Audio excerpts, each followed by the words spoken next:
Biden approves Medal of Honor for Army helicopter pilot who rescued. Washington, AP.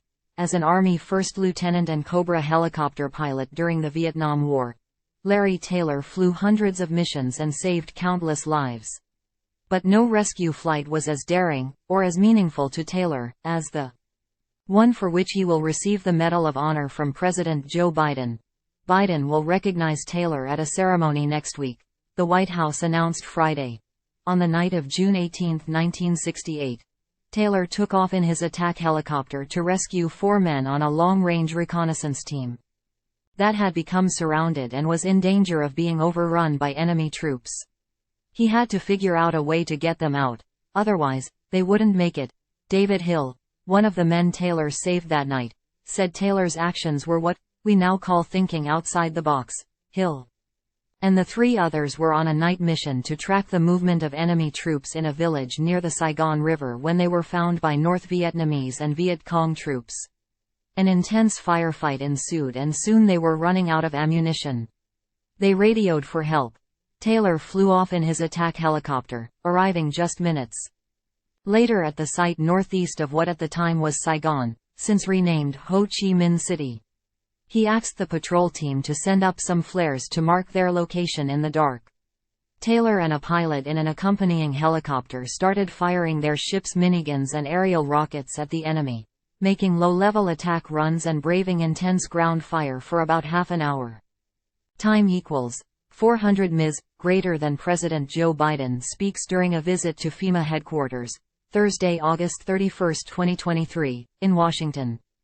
Biden visited the headquarters to thank the team staffing the FEMA National Response Coordination Center, NRCC, throughout Hurricane Idalia and the ongoing federal response efforts to the fires on Maui, Hawaii. AP photo, Evan Vucci. Time equals 400 ms, greater than but with both helicopters nearly out of ammunition and the enemy continuing to advance. Taylor surveyed the team's intended escape route to a point near the river and concluded that the men would be overrun if they tried to get there. He had to think of something else. Time equals 400 ms, greater than now running low on fuel and with the reconnaissance team also nearly out of ammunition. Taylor directed his wingman to fire the rounds left in his minigun along the team's eastern flank and then head back to base camp, while Taylor fired his remaining rounds on the western flank. He used the helicopter's landing lights to distract the enemy, buying time for the patrol team to head south and east toward a different extraction point he had identified. After they arrived, Taylor landed under heavy enemy fire and at great personal risk. The 4 team members rushed toward the helicopter and clung to the exterior. It only had 2 seats, and Taylor whisked them away to safety. He was on the ground for about 10 seconds. I finally just flew up behind them and sat down on the ground, Taylor said during a telephone interview this week. They turned around and jumped on the aircraft. A couple were sitting on the skids. One was sitting on the rocket pods, and I don't know where the other one was, but they beat on the side of the ship twice, which meant haul A. And we did. What Taylor did that night had never before been attempted, the Army said.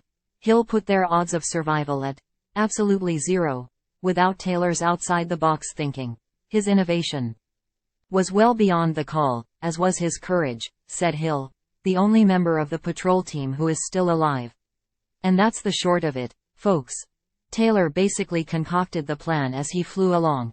There's nothing in the book that says how to do that, and I think about 90% of flying a helicopter in Vietnam was making it up as you go along, he said. Nobody could criticize you 'cause they couldn't do any better than you did and they didn't know what you were doing anyway.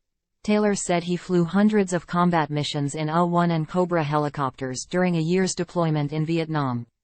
We never lost a man, he said. You just do whatever is expedient and do whatever to save the lives of the people you're trying to rescue, he said. Taylor was engaged by enemy fire at least 340 times and was forced down 5 times, according to the Army.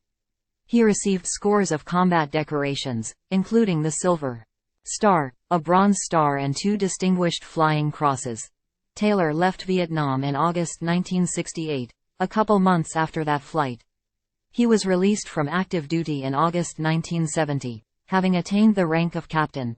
and was discharged from the Army Reserve in October 1973.